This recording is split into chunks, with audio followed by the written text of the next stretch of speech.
चलिए शुरुआत कर लेते हैं सबसे पहले न्यूज पंच की, जहां आपको बता दें कि महाकुंभ में हर रोज लाखों की संख्या में श्रद्धालु पहुंच रहे हैं और आज महाकुंभ का 18वां दिन है।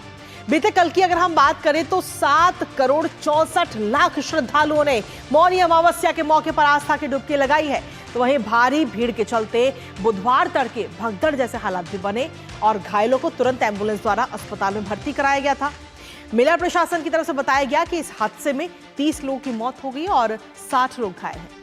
इस हादसे के बाद मुख्यमंत्री योगी आदित्यनाथ ने इस घटना को दुखद बताते हुए 25-25 लाख रुपए की आर्थिक सहायता का ऐलान किया। तो वहीं हादसे की न्यायिक जांच के आदेश भी दे दिए गए। इसके अलावा मुख्यमंत्री योगी आदित्यनाथ ने सीधे तौर पर निर्देश दिए हैं कि आगामी 3 फरवरी को बसंत पंचमी के अवसर पर अमृत स्नान होना है और ऐसे में मुख्य सचिव और पुलिस महानिदेशक आज मेला क्षेत्र की व्यवस्थाओं की समीक्षा करें और सुरक्षा सुविधा से जुड़े हर एक बिंदु पर ध्यान केंद्रित करें।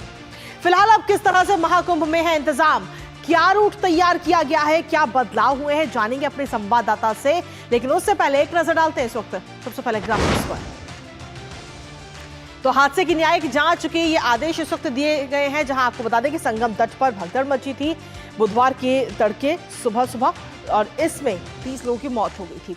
न्यायिक जांच के लिए 3 सदस्यीय कमेटी का गठन किया गया है और इस हादसे की जो कि अब पूरी जांच की जाएगी। साथ ही आपको बता दें कि 1 महीने के अंदर इस पूरे हादसे की जो रिपोर्ट है, न्यायिक जांच की रिपोर्ट, वो सौंपनी होगी। 1 महीने का वक्त दिया गया है। इसके साथ ही अगर हम देखें तो हादसे की तह में जाएंगे योगी आदित्यनाथ कि आखिर ये जो हादसा हुआ है जिसमें 30 लोगों की मौत हो गई है, इस हादसे के पीछे पूरी वजह क्या है, इस बात की अब जानकारी ली जाएगी। श्रद्धालुओं के लिए हेल्पलाइन नंबर भी इस वक्त जारी कर दिया गया है। जो श्रद्धालु वहां पर पहुंचे हुए हैं लाखों करोड़ की संख्या में, अगर उन्हें किसी प्रकार की समस्या होती है तो उनके लिए हेल्पलाइन नंबर जारी किया गया है। इसके साथ ही मृतकों के परिजनों को आर्थिक सहायता देने का भी ऐलान इस वक्त योगी सरकार की तरफ से किया गया है।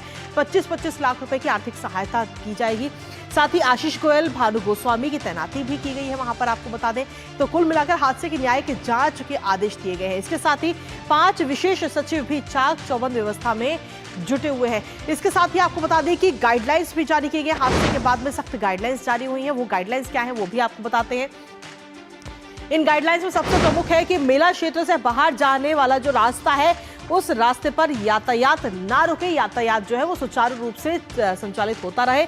रेलवे स्टेशनों पर ज्यादा भीड़ इकट्ठी ना हो, इसके लिए खास तौर पर गाइडलाइंस जारी की गई हैं। साथ ही ज्यादा से ज्यादा बस और ट्रेनें चलाई जाए, जिसके बाद में अब देखिए तो रेल मंत्रालय की तरफ से भी कई सारी ट्रेनें चलाने की व्यवस्था की गई है। हर रास्ते पर पेट्रोलिंग बढ़ाई जाएगी पुलिस के द्वारा। हर रास्ते जो कुंभ क्षेत्र के जो तमाम रास्ते हैं वहां पर पेट्रोलिंग बढ़ाने की बात कही गई है इस गाइडलाइंस के जरिए। इसके अलावा होल्डिंग एरिया में भोजन पानी का पर्याप्त प्रबंध किया जाए। जो श्रद्धालु वहां पर पहुंच रहे हैं उन्हें भोजन पानी से जुड़ी किसी भी प्रकार की परेशानी ना हो। अगर जाम की स्थिति भी बिल्कुल वहां पर ना बने और जो यातायात है वो सुचारू रूप से संचालित वहां पर होता रहे, यानी कि एक जगह पर ना रुके, क्योंकि अगर एक जगह रुका तो जाम की स्थिति होगी। इसके साथ ही होल्डिंग एरिया जो है वहां पर बिजली ना जाए, बिजली का पूरा प्रबंध करने की बात इस गाइडलाइंस के जरिए की गई है। इसके अलावा अगर हम देखें तो बसंत पंचमी, क्योंकि बसंत पंचमी के दिन है अमृत स्नान और बसंत पंचमी के लिए इंतजामों की समीक्षा भी अब की जाएगी कि किसी भी प्रकार की कोई परेशानी ना हो। मुख्य सचिव और पुलिस महानिदेशक इसकी समीक्षा करते हुए नजर आएंगे। तो हादसे के बाद में सख्त गाइडलाइंस इस वक्त जारी की गई है। इसके अलावा अगर हम देखें तो सुरक्षा सुविधा से जुड़े हुए हर बिंदु पर फोकस इस वक्त योगी सरकार करती हुई नजर आ रही है। सीधे तौर पर प्रशासन के लिए ये गाइडलाइंस जारी की गई है। अयोध्या, वाराणसी और चित्रकूट प्रशासन भी सतर्क मोड में रहे, ये भी इस गाइडलाइंस में अंकित किया गया। इसके साथ ही क्या कुछ 5 बड़े बदलाव इस हादसे के बाद किए गए हैं, एक बार उस पर भी नजर डालते हैं। जहां आपको बता दें कि सुरक्षा के नए 5 तंत्र, यानी कि ये 5 अहम बदलाव किए गए हैं, जिसमें पहले बदलाव को अगर हम देखें तो मेला क्षेत्र पूरी तरह से नो व्हीकल जोन घोषित कर दिया गया, यानी कि जो पूरा महाकुंभ का जो पूरा क्षेत्र है वहां पर कोई भी व्हीकल नहीं जा सकता। इसके साथ ही वीवीआईपी पास रद्द किए गए हैं। जो भी वीवीआईपी पास पहले से बनाए गए थे उन सभी पासेस को इस वक्त रद्द कर दिया गया है। तीसरा जो बदलाव हुआ है वो है कि रास्ते अब 1 वे किए गए, यानी कि जिस रास्ते से जो भी रास्ते वहां पे 1 वे होगा, या तो वाहन जाएंगे या फिर वाहन आएंगे, एक ही चीज होगी वहां पे। इसके अलावा जो चौथा बदलाव है वो है कि पास के जिलों से वाहनों की नो एंट्री कर दी गई है। जो प्रयागराज के आसपास के जो जिले हैं वहां से कोई भी वाहन नहीं आ सकता। और 5वां बदलाव, 4 फरवरी तक 4 पहिया वाहनों की एंट्री पर सीधे तौर पर यह रोक लगा दी गई है, क्योंकि 3 तारीख को अमृत स्नान और अमृत स्नान को लेकर के ये तमाम जो 5 बड़े बदलाव हैं वो इस वक्त किए गए हैं। इसके साथ ही सीधा रुख कर लेते हैं, इस वक्त हमारे साथ हमारे सहयोगी अश्वनी जुड़ रहे हैं प्रयागराज से, जो लगातार वहां पर मौजूद है महाकुंभ क्षेत्र में और एक एक अपडेट हम तक लगातार पहुंचा रहे हैं। अश्वनी, आपसे जानना चाहेंगे, जिस तरीके से बीते कल जो सुबह सुबह हादसा हुआ, उस हादसे के बाद में अगर हम देखें तो कई सारे बदलाव किए गए और खास तौर पर जो अब अगला अमृत स्नान है यानी कि 3 फरवरी को बसंत पंचमी के मौके पर जो अमृत स्नान है उसको ध्यान में रखते हुए ये बड़े बदलाव किए गए हैं। निश्चित तौर से 5 बड़े बदलाव किए गए। उसके अलावा पूरे भीड़ को नियंत्रित करने के लिए एक बहुत बड़ा यहाँ पर प्रयास किया गया था।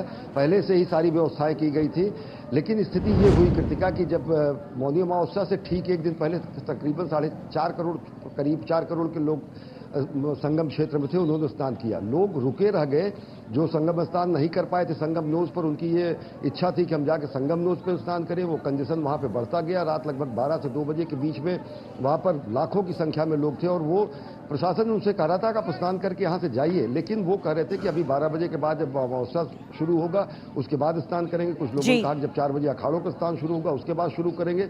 ये सब स्थितियां बनी। इन सब से सीख लेते हुए प्रशासन ने पूरे मेला क्षेत्र को, सबसे पहले तो अभी भी यहाँ पर करोड़ों लोग मेला क्षेत्र में हैं, उनको यहाँ से सुरक्षित उनके गंतव्य तक ले जाने के लिए व्यवस्थाएं की गई हैं। सबसे बड़े अहम रोल इसमें निभाया जा रहा है भारतीय रेल द्वारा। रेल मंत्री अश्विनी वैष्णव ने खुद वॉर रूम में जाकर स्थितियों का निरीक्षण किया है। 200 से अधिक ट्रेनों का संचालन यहां से किया जा रहा है। लंबी दूरी से आने वाली प्रयागराज की ट्रेनों को, काफी ट्रेनों को रद्द कर दिया गया है। छोटी छोटी दूरी के यहां से लोगों को निकालने के लिए ट्रेनों की संख्या बहुत ज्यादा बढ़ाई गई है।